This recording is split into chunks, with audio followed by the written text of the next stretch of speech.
Yeah. Good morning. I have to apologize though because I had every intention last Tuesday, and I totally blew it and I forgot. And I guess there's an act of tshuva. But last Tuesday I meant to dedicate our shiur. Eileen had yurtzeit for her parents last Tuesday. Julius and Harriet Cohen, which is we like highlighting the amazing things in our shiur. I mean, this is not amazing, but it's just a very unusual coincidence that she has yurtzeit for her parents on the same day, different years. Wow. Pretty cool story.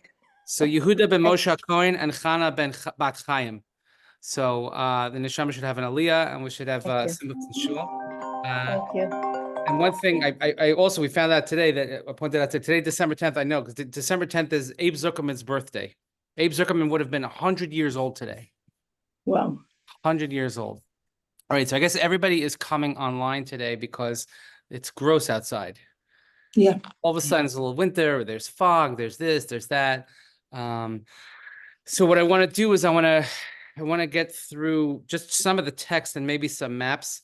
Printed a lot of maps, which I can send to everybody afterwards. But if it's, I even brought out my cool topographical one, which is just fun because it actually the topography comes into play. And I know Alina's here. I want to wish Alina Mazel Tov. Her daughter had a baby, right? Making a bris this week. Mazel Tov.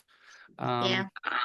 Wonderful simchas. I love it. Like keeping it going. Okay, so we finished with Shamgar ben Anat, a little bit one of a pasuk, and then we're back in Perek Dalet. So we're in Perek Dalet, and here we go. Vayosifu b'nei Yisrael la'asos hara b'nei Hashem ve'ehud meis. Shocking. You have the place. You good? Chapter 4. You're not slow. You're just walking at your own pace. Oh, somebody's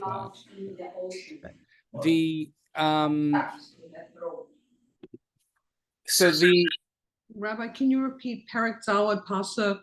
Aleph 4. Okay, right. Okay.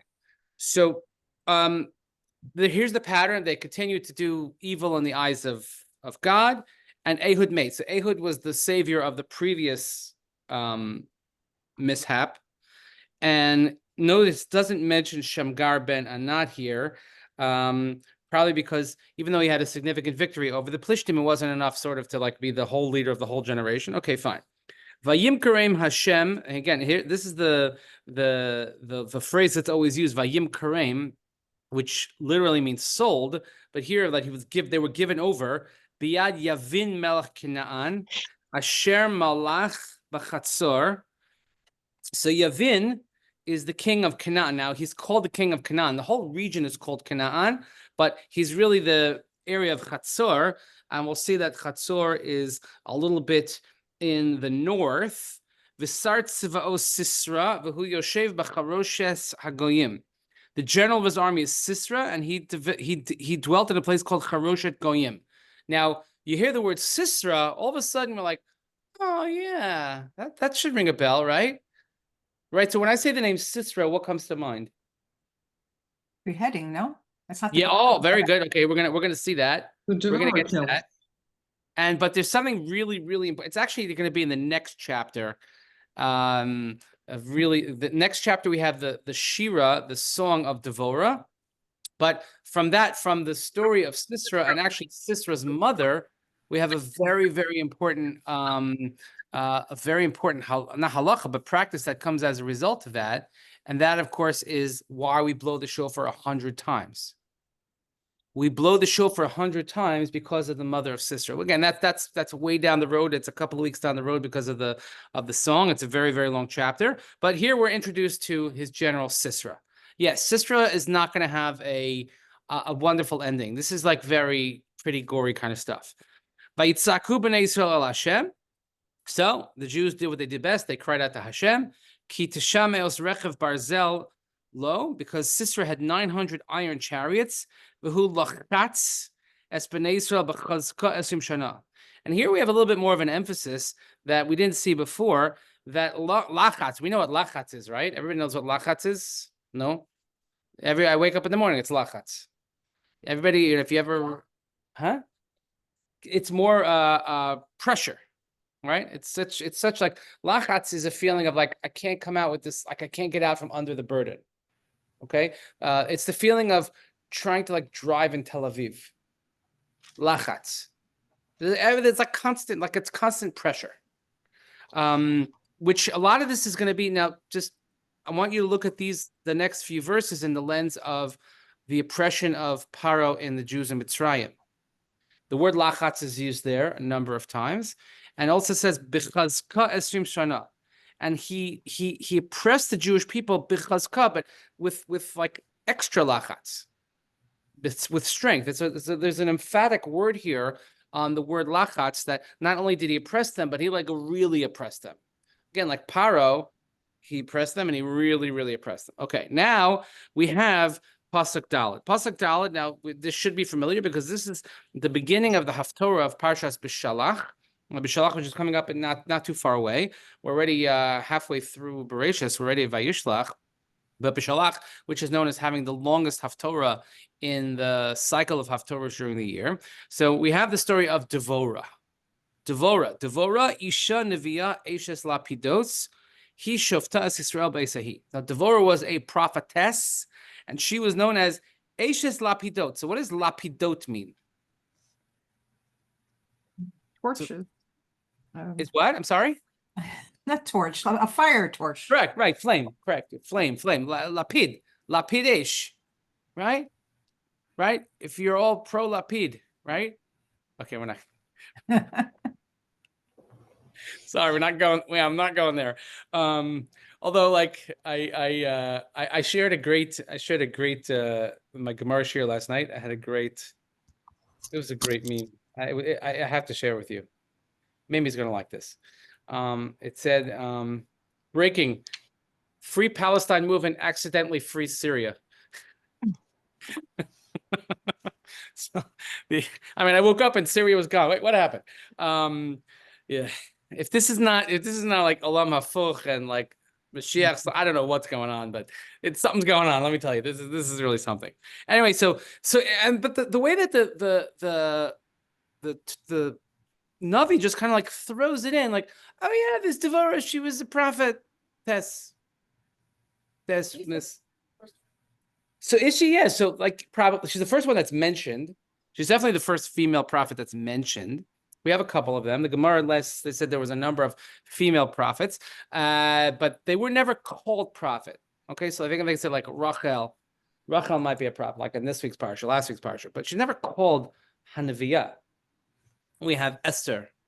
You have the Gemara Megillah lists all seven of them. What about Miriam? Is Miriam one of them? Is she considered one of the? I think so, but I don't. But she's never called. I'm sorry. You know what? You're right, Gail. Because in the end of, you're absolutely right. Yeah, my bad. Hold on. Thank you for reminding me. Yes. Thank you. That's excellent, Gail. See, that's why mitamida yoser mikulam. We need students, because if I'm talking to myself, nobody's going to correct me. I'm sick with RSV, but I dialed in anyway, so maybe sick is good for me. Maybe my brain has obviously not affected your biblical expertise. That's debatable. It's shining forth. Oh, please. The plum this morning. In the end of the Shira in Bishalach, here we go back to Bishalach. All right, it says Vatikach Miriam Hanaviyah. Oh, she's called it. Yes, she is. I forget that, but in other words, and it's also sort of like a fleeting reference, like, oh yeah, Miriam, and she's called Miriam Hanaviyah Achos Aharon. It's a very fascinating pasuk because she's referred to as Miriam the prophet, Tess, and she's the sister of Aharon. She's not called the sister of Moshe. She's called the sister of Aaron. And then she takes all the musical, and then they go out and they dance, betupim and mechalot. Right, excellent. So yeah, okay. So scratch the whole thing. But in other words, but she's also not only a Neviah, but she's also becomes a judge. And we have, because here, definitely she's the first judgess. And it says, He Shofta es Yisrael be'esahi. So she's called Lapidot. Why is she called Lapidot? So a number of different reasons why she's called Lapidot. So I think we would like the interpretation of, like, she's a fiery, like they would say in Yiddish, a real Brent. Right? How did I do, Mimi? Was that good? Here it says wife of Lapidot. Oh, you see, because why? Because it says Eshet Lapidot. She's the wife of Lapidot. So now, like, when you say, like, someone is a Ben something, fill in the blank. Now let's keep it clean though. Ben, yeah. So like, exactly. Let's keep it clean. So like, you could say, like, if I was a son of a Ben Yitzchak. Oh, he's the son of Yitzchak. Or he's like a Ben Aish, but he's also like a fiery person. So it could be actually literally the son of, or it's a description like you're of that ilk. So here, Eshet Lapidot means she's a woman of Lapidot. She's a real woman of fire, and that's the way a lot of the Mefarshim explain it, that she was energetic and she had the ability to decide matters, and she was strong. She knew how to make decisions, or she was literally Eshet Lapidot, that Barak's name was Lapid, and by the way, Barak, which is lightning, and Lapidot. A lot of Israelis, like when they came to Israel, when they changed their European names, like take names like Barak, Lapid, right? I think if you look at Tommy Lapid, I think his original name was definitely not Lapid. Nobody's name was Lapid. Of course, we know his son now. So whether her husband's name was Lapid or whether she was, that's a description of personality, but she certainly is something. And you see here, by the way, that she's the one that controls the conversation. V'hi yosheves tachas tomer Devorah bein harama bein Beit El bahar Ephraim. It says in Rashi here that she fashioned wicks for the sanctuary. Yes, that's like that's one of the reasons why they call Lapid, that she used to make the wicks for the Beis HaMikdash. Okay, all right. She was. I like a stronger description. I mean, we have a female, a prophet, and she's a judge, and she's giving orders. Like, I want someone who's like, someone that like I'm going to take orders from. You know what I mean? It's something that commands respect. Making wicks doesn't exactly, scream like, yeah, listen to me. It's like, yeah, you're making wicks. Okay. So she sits, look at this. She sits on a date palm, under the date palm of Devorah, Tomer Devorah, Bein Harama or Bein Beit El, which was between Ramah, between Beit El and Har Ephraim, Vayalu ala b'nei Yisrael HaMishpat. So she is in the territory of Ephraim. Now, by the way, what's going to become important here, and here, so I'm just pointing it out to you here. If you look on your sheet here, all of us, everybody here in the room, everybody look at your sheet. There's only one person here. There's here. So here you see Har Ephraim. It's the center of the country. Okay. And I don't know if you could see it on there. Now, there's a whole question about where Ramah is. Now, you see Beit El is all the way on the bottom, and where Ramah is. Now, we know Ramah because we say that's where, like, Shmuel Haramati, Kol Beramah Nishma. That's the whole question why they think that Rachel Imenu was not buried where she's buried, because she's buried in Ramah, which is north of Jerusalem. So if you're in Ramot, for instance, and you could see a tower way out, it's something called Nebi Samuel, which is the tomb of Shmuel Hanavi. Now, whether or not he's buried there, I don't know, but certainly that's like right near Ramallah. You got a great view of Ramallah from there. And right near Ramallah, and on the way, again, Route 60 going up to Beit El. So she sat somewhere between Ramah and Beit El and Har. Again, this is the territory of Ephraim. You can see Ephraim. So Ephraim is in the middle of the country. So if I were to take this, okay, so here's Jerusalem. Okay, this is interesting. This is going to be important because of the topographic. I don't know if it comes out, if you can see sort of the topography of the map, because this is a raised one. This is a Ben Gurion Airport specialty purchase. I had to buy it there because every time I buy it somewhere else, it gets crushed in my bag. So this way, if I could just buy it and carry it on the plane, it doesn't get destroyed. Okay, so you could see that the topographical characteristics of this map. So here is Jerusalem is here. So you're talking about like right north, again, in this mountainous region, right up here is where going to be Beit El. And Beit El is important, of course, now because of the parshas that we're learning right now. So she sits somewhere here, but the war is going to actually be, they're coming from the Galil. So they're going to be up here, and she's actually controlling things from here. But that's where she meets. What's interesting also, and perhaps comes from this week's parsha as well, so it's no accident. There's never an accident why we're learning this now. In this week's parsha, we have the passing of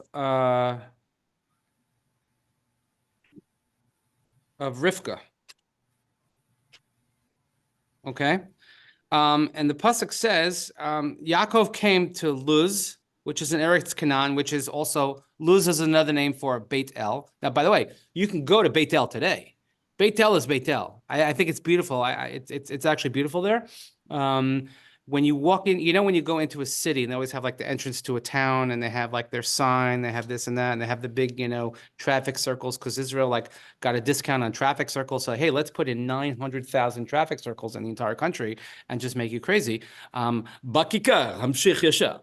So in the traffic circle right in the front when you come in, the symbol for Beit El is a ladder that goes up to nowhere.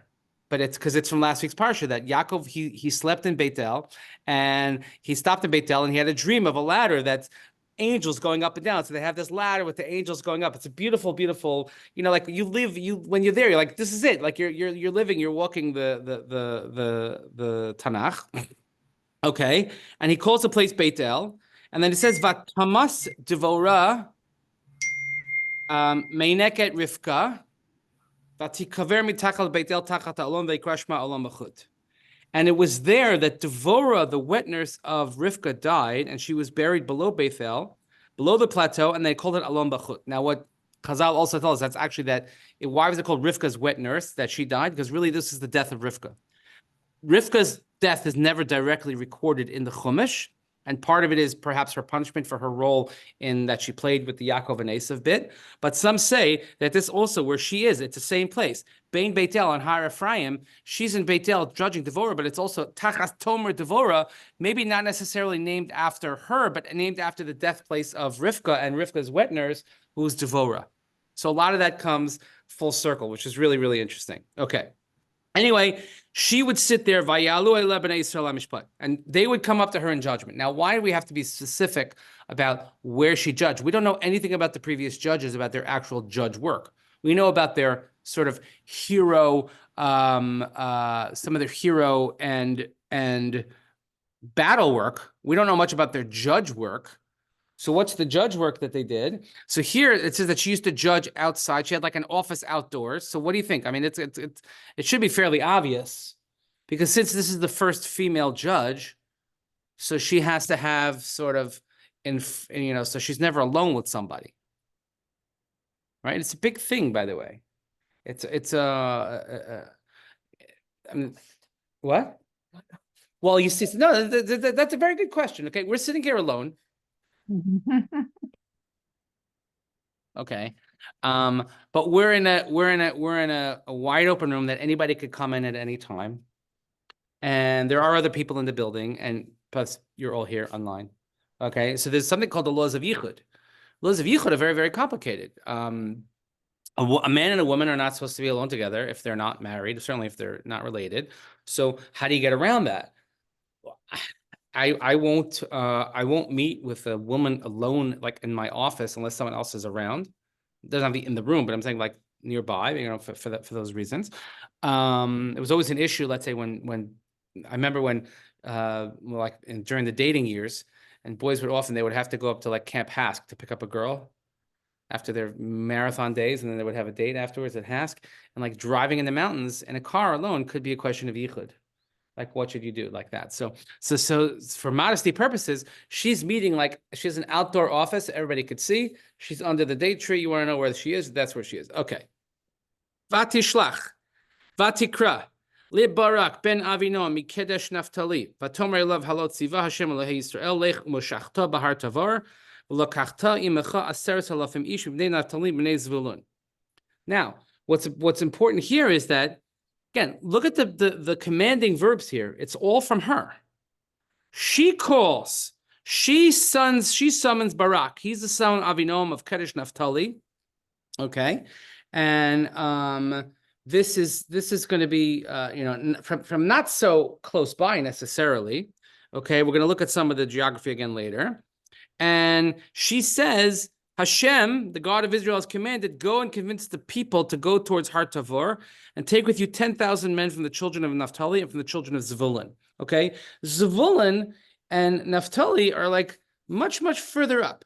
Okay? Naphtali is located, if you want to look at this map here, in the English map, Naphtali is above the Kinneret. Okay? Naphtali is above the Kinneret. He's taking sync from, and Har Tavor is a little bit, kind of like southwest of the Kinneret. And he's like, take troops from there and there. So she's down here telling him to go. But that's why she says she has to use this interesting word, which is the functional word of this pasuk, and it's going to be perhaps of the parak or of this section. She says, Lech umoshachta. Ma zot omer umoshachta? Mimi, מה זה? Past tense. אני לא שומע. אני לא שומע, את במיוט. סליחה. Force them to go. Force? Okay, so you could say Hold them, force. hold them. Right. So moshech means to draw. I don't mean draw with a pen. I mean to. So you could actually. So one of the ways of acquiring something is, let's say, called a kinyan mashicha, is to actually drag it, to pick it up. You could drag something, like the way you take your kids to school in the morning. That's mashicha. But there's also like moshech b'dvarim. So that's more of a convincing. So she says to him, she's like, look, this is what God wants us to do, but you're going to have to convince them. In other words, so why doesn't God just tell them they have to go? Because you know what? You have to, it's a perfect example of where, even though Hashem gives us a mission, we still have to put in our effort. And our effort requires us to say, listen, you got to go convince the troops and you have to fire them up and they have to go. Okay. So she says, you have to go. Hashem told us, Moshachta b'har Tavar, you have to go to Har Tavar, Moshachta. And look at the next pasuk, Zion. Umoshachti elech el nachal kishon et Sisra tzartzva yavin metzrichva samonov v'tati b'yadecha. And I will draw towards you. You draw towards me, I'll draw towards you. It's the same verb. To the Nachal Kishon, who I'll get Sisra, the general of Yavin's army, with his chariot and his multitude, and will deliver him into your hand. There's some sort of elaborate plot going on to draw them to a certain place that will then ultimately cause them their defeat. And again, I said, look at this through the lens of Kriyas Yamsuf and the defeating of the Egyptians who overwhelmingly oppressed the Jewish people. They were drawn to a place which they couldn't resist. And what happened? It led to their downfall, mostly with water. What took place right after their downfall? There was a shira. There was a song that was sung. If you look at the next chapter, you don't have to look too far. Just turn the page, and you'll see the Shira Devorah, which is why, of course, we read it on Parshas Beshalach. I mean, the connection is quite obvious, but it's important for us to point out. Okay, so. Oh, you see? Playing around with your word emotions, right? But it is the same word. So often a word can have synonymous interpretations. Okay, so Vayomer ela Barak. So Barak says, "Im telchi imi v'halachti v'im lo telchi lo elech." This is great. This is so great. Like, you know what? You give. I can't resist. You give your husband a job. And you say, look, this is what needs to be done. And he's like, I don't know how to do it. If you do it with me, I'll do it. If not, I'm not doing it. Okay, have you ever given your husband like the simplest task and he just messes it up? Now, I'll be full honesty. Sometimes we mess it up on purpose. Weaponized incompetence. Sometimes we do because we wanna not be asked again. Okay, or sometimes we claim complete ignorance. What? We have milk and meat dishes? I had no idea that we had separate utensils. What? You mean that dishwasher actually does something? I'm supposed to put stuff in it? What? Okay. So he says, yeah, if you go, but if not, not.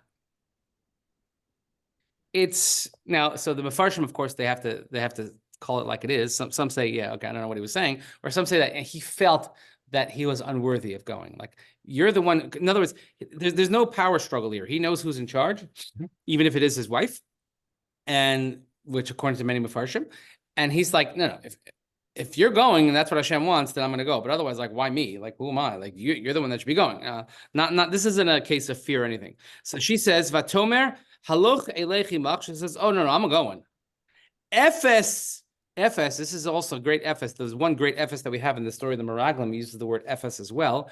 Ephes is a big giant, like, yeah, I'm going. However, or but. So there's certain things that when we include the word but, or we say However, then it wipes it away, right?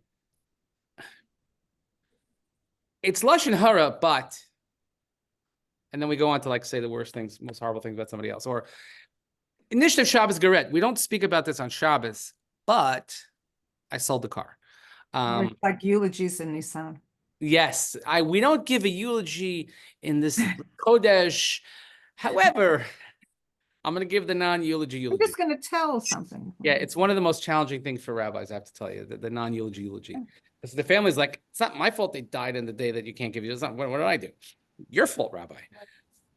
So there's certain days of the calendar, like if it's a festive day, if it's Hanukkah, if it's Rosh Chodesh, if it's the month of Nisan, so you're not allowed to give a mournful eulogy. So some places are very strict about it, and they'll just say Tehillim, and they say, okay, that's it. Or some places, the rabbis will go on and say, well, we call it the non-eulogy eulogy. I'm not going to give a eulogy, but so the truth is that you're not supposed to give one that elicits tears, but you can give one that gives good feelings, to make people happy, to laud the praises of a person. That certainly is allowed. We try to find our rabbinic latitude and leeway with that, but yeah, it's hard. It's very, very hard, especially when it's like a hard funeral.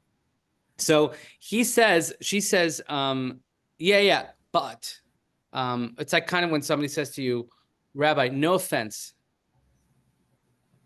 Now, when anybody says no offense, that means the greatest offense is forthcoming. That's exactly what that means.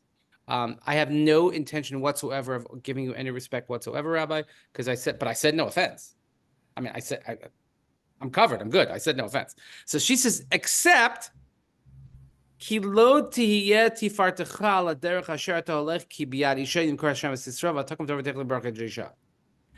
I'm going to go with you, but the path on which you've chosen to go will not be for your glory, because Sisra is going to be delivered into the hand of a woman.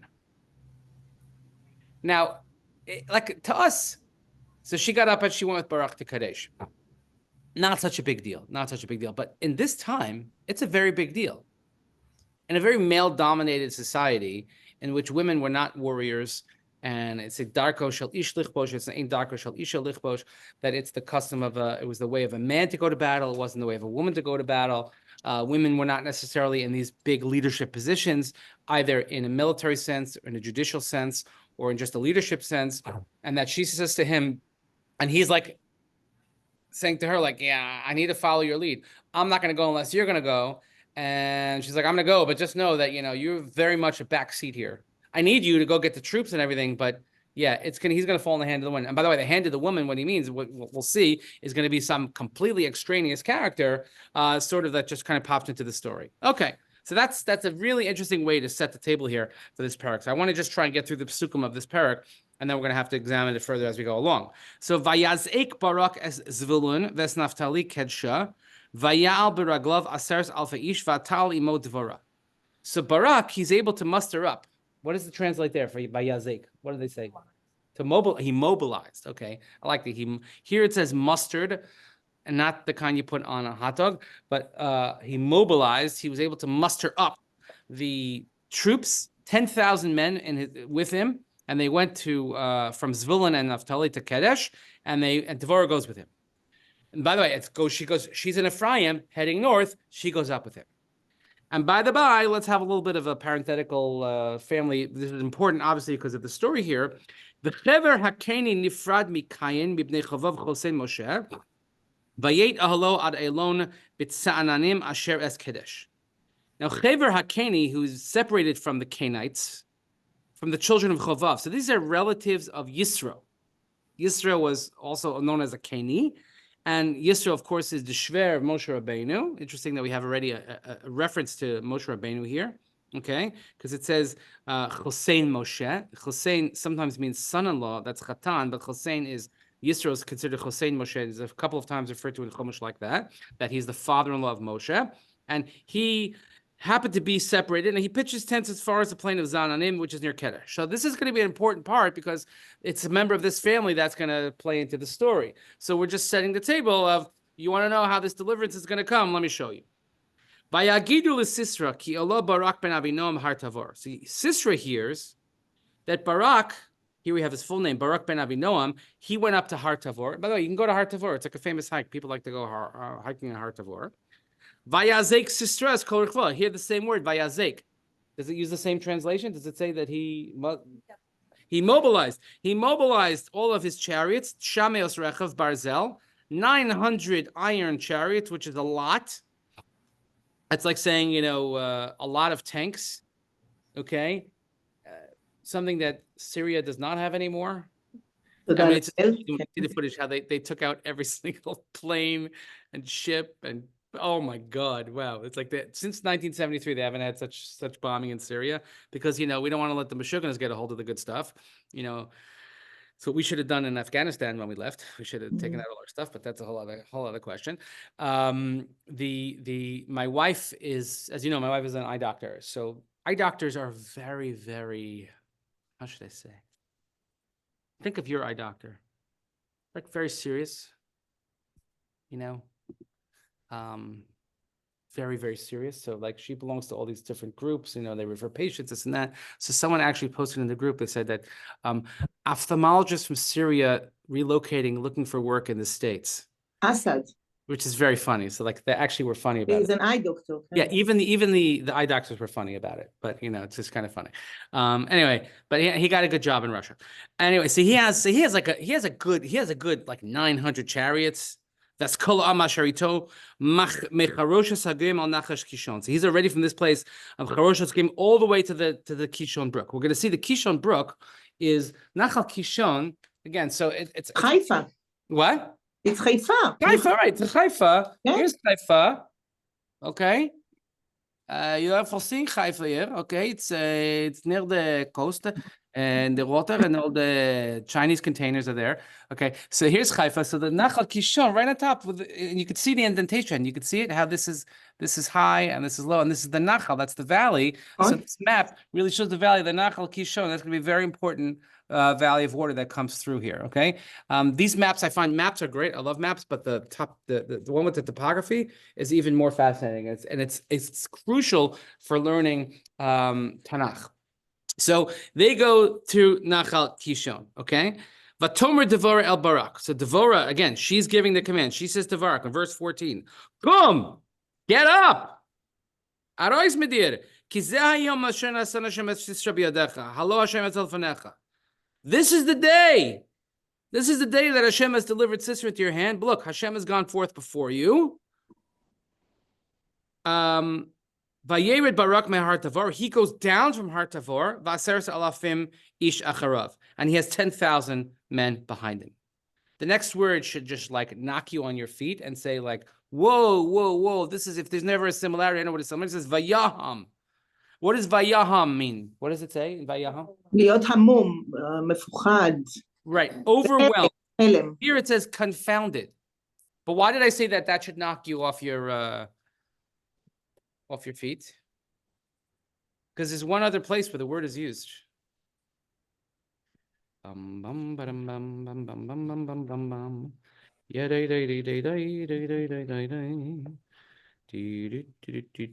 I can cheat and tell you what it says here. Oh, there we go. Right? The Exodus from Egypt. And they're going, and there's the chariots are chasing, and there's the pillar of the cloud and the fire, and it comes and it separates between the Jewish people and the Egyptians. Moshe puts out his thing, and the wall is in between them. Vayhi b'ashmoras habokar vayashkif Hashem el machanei Mitzrayim ba'amud eish v'anan vayaham eis machanei Mitzrayim. It happened at the morning watch that Hashem looked down at the camp of Egypt with a pillar of fire and the cloud, and he confounded the camp of Egypt. So there's all kinds of confusion right before the army of Paro is defeated after they were lured to this place, and they're going to be defeated with water. So we're going to see this, okay? So Vayaham Hashem es Sisra v'eskal rech v'eskal machaneh leficher lefi Barak.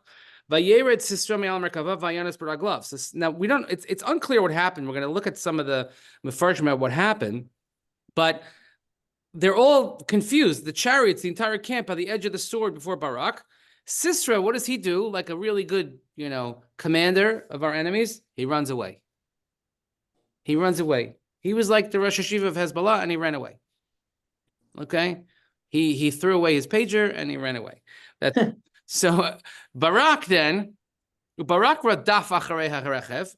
Okay, look at the words, the key words here. Vayaham radaf in the story of Mitzrayim, the word vayirdof appears several times in its verbiage. So he goes after the rechev. The word rechev, parashim, all of these things are all meant to draw your attention. He goes after the chariots and after the camp until Charoshet Goyim. Vayipol kol machnes Yisrael v'cherev lo nishar echad, and the entire camp of Sisra falls by sword. No one is left. No one is left. Vayipol also is a very functional word. V'Sisra nas beraglav. The word nas, he's fleeing. Again, we see it again. He flees by foot. El ohel Yael eshes chever hakeni. Oh, we have this Yael. Okay, so who's Yael? Yael is the wife of Chever Hakeni. Remember, we saw earlier that Chever Hakeni, that he lives near this place, which is near Kedesh. So he goes to Yael, Ki shalom ben Yavin melachatzor ben Chever Hakeni. He goes and he hides in her tent because there was peace, even though Chever Hakeni, like they were good with everybody. Chever Hakeni, they were good with Yavin, they were good with which means that they're good with Sisra, and they're good with everybody. He goes into her tent because why? Because he knows that no self-respecting Israelite would chase and go into a woman's tent alone. They would never think to look for her. It's like we saw last week, no one would think anybody could go left-handed. So nobody would ever go into a woman's tent alone. So why look there? Okay, so that's where he goes. So Vatetze Yael lekras Sisra, Vatomer Elav Surah Adoni Surah Elai Al Tira, Vayasar Eleha Ola V'Tachaseh V'Smicha. Really interesting, again, the repetition of the word. She's like, Surah, turn aside. Like, come here. Don't, it's okay, I got you. Come quick. Right? Don't fear. She turned aside to her tent and she covers him with a blanket. So she turned him aside, but the turning aside, like, it's safe turn here, but it's also like she distracted him or she fooled him or, she turned him. Okay, because we're going to see what's going to happen. So she covers him with a smicha, with a blanket. Right? She gave him smicha. Okay. Vayomer eleha, and he says, Hashkini no matmayin kitza mesi. Can you give me a little something to drink? I'm very thirsty. Phrases we've seen in the Torah before. Vatiftach es naod hachalav vatashkeh v'techasehu. So she opens. Naod is not just like a node is a flask, but it's a flask made of skin usually, like a goat flask or something. We say it in the Ilah, we say it in Slichos. We ask Hashem to take our tears, and we say Benodecha lios. We ask to place them in your flask of tears, and don't ever forget us. So she gives him milk. He asks for water. She gives him milk. Why does she give him milk? Because what do you give a baby before he goes to sleep? So he'll sleep well. You give him milk. She gives him some more milk, and she gives him but she covers him. It's very motherly, right? It's very. A blanket, a cloak. She covers him. But it's very maternal action. I'll take care of you. Let me give you something to drink. I'll cover you. She provides security. She provides safety. She provides this soothing, sort of like he's having a rough day. He had to run away from his troops, Nebuch, And Vayomer Eleha Amod Pesach Oel V'Haya Mish Yavo She'elech V'Amar Hayesh Po Ish V'Amart Ayin. And he's like, okay, this is what I need you to do. You stand by the entrance of the tent. If anybody's going to come by, says anybody here, you can like, who, me? No, there's nobody here, right? Nobody's here. So then what happens? So she provides him with the safety and the security. He has this, albeit a false sense of security, but he has a sense of security. So what does she do? So we have two very, very strong women here. We have Devorah, who's given the orders, and she says, by the way, he's going to be given over by a woman. And then we have this Yael who comes out of nowhere. Who's this Yael? Now you want to know why. You want to give your kids a name Yael. It's a very, very strong female name. Okay. So Vatikach Yael Eishes Chever Es Yisad HaOhel Vatasem Es HaMakeves Biyada Vatavoy Love Balot Vatiskas Yased Barakaso Vatitznacha Ba'aretz V'hu Nirdam Vayof Yavayamos. Very, very detailed pasuk. It's not like, oh, and she killed him. She took the tent peg. She placed the hammer in her hand. She came to him stealthily. She drove the peg into his temple, and it went through into the ground while he was sleeping.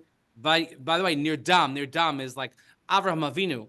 Adam Harishon, Yonah. These are the words that are used, Tardema, that it's a deep, deep sleep. And by the way, he died. Yeah, because if somebody drives a tent peg through your head into the ground, you're going to die. That's what happens.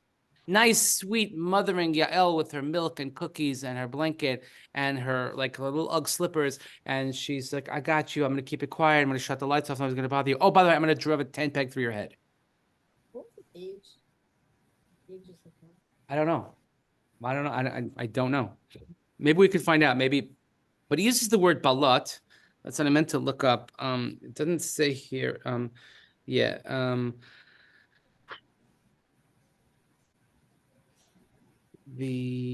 know. I'm just trying to think where else the word appeared. Hold on. I have to just look this up here. The internet. No, not. It's balat.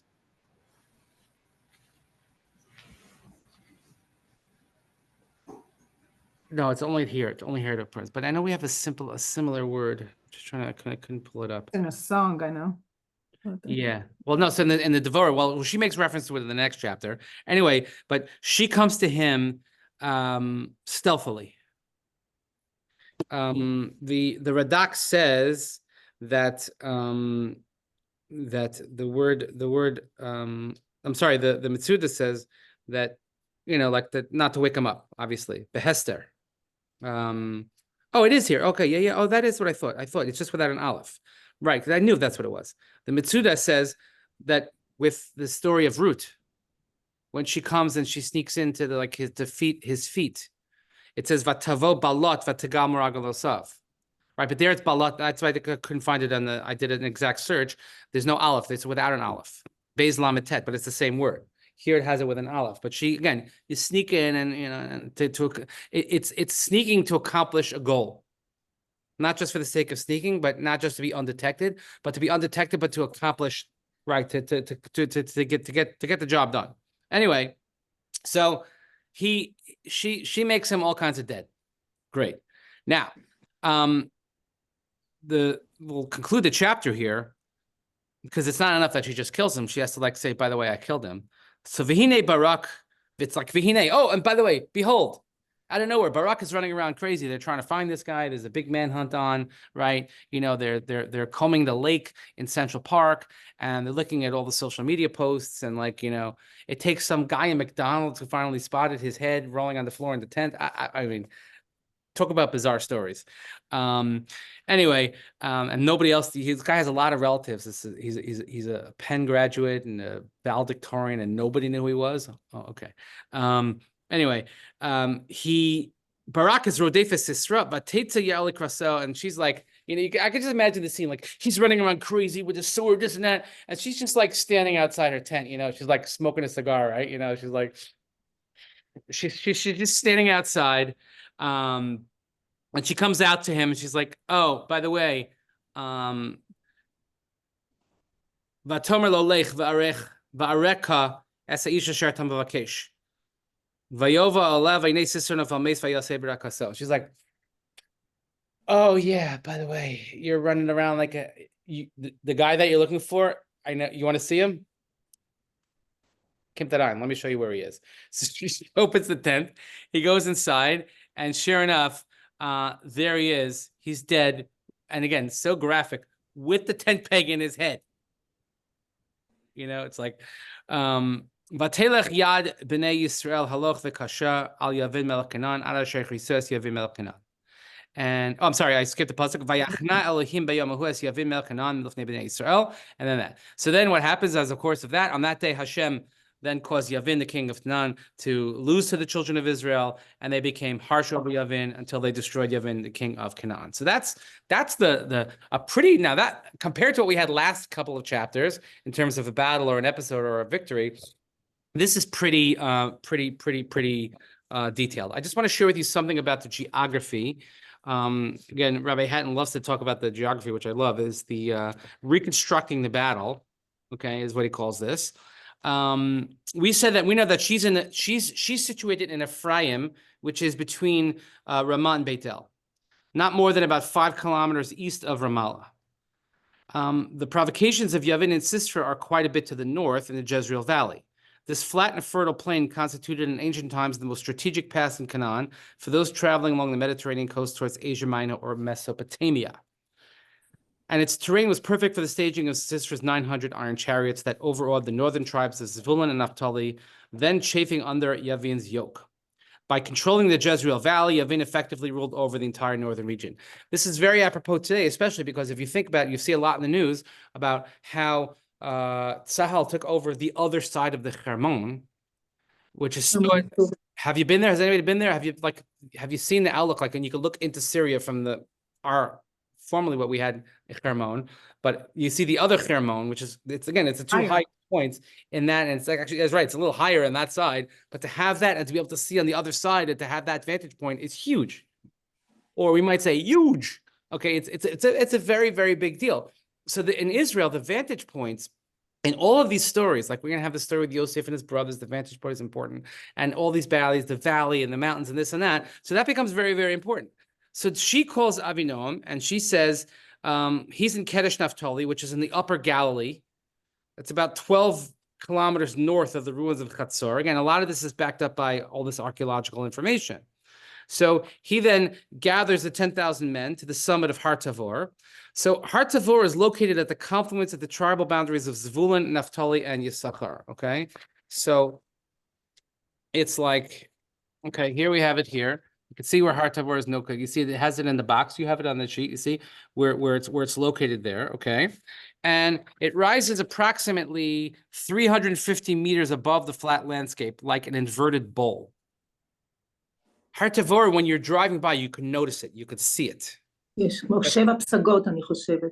Yeah, and they always want to talk about they make you hike it, and they always tell you about the significance of it, and not only historically, but also strategically. I think it's super important to understand this. And the next time you're there, you're like, oh yeah, I learned about that. Okay. It's one of those things, when we went on the Tiyulim when I was in Israel, I should have paid attention. And as you know, that every rabbi is a frustrated Israeli tour guide. You know that, right? Okay. From its rounded peak, the northeastern entrance to the Jezreel Valley, the entire plain is plainly visible. The enemy is effectively kept at bay for chariots, cannot ascend the mountain slopes. Thus, Barak's men secure a safe vantage point while they wait instructions. So there are certain vantage points. So here's just for example, when we take groups to Israel, people who are not familiar with, let's say, the layout of Israel and the geographical, let's call them complications of Israel. So we take them to a place called Alfei Menashe. Alfei Menashe is right below Tulkarm. נכון. And there's a mitzpeh there, there's a look at it, and it actually tells you, it's one of those things that tells you exactly what you're looking at. You could see all the way to the Mediterranean, to Tel Aviv, and you could see all the way to the West Bank equally. And then you see what's called the narrow strip of Israel. You could see how exactly narrow it is, the merkaz of Israel, the center of Israel, how thin of a piece of land it is, being surrounded on both sides. And why, when people say, oh, from the river to the sea, you know what they mean. It's not that much, and what they're trying to do. So that's a very important. So sometimes to see the vantage point, it's called Alfei Menashe. Right? I forced my kids to go there on a trip, and then they thanked me afterwards. The last geographical detail that provides the key to reconstructing the entire upper scene is the stream of Kishon, a watercourse that begins its route near the foot of Mount Tavor and flows along the floor of the Jezreel Valley all the way to its exit at the base of the Carmel Range by the Mediterranean. While the final western 10-kilometer stretch of the watercourse until its discharge on the coast is a perennial stream, the rest is a wadi or a dry stream bed.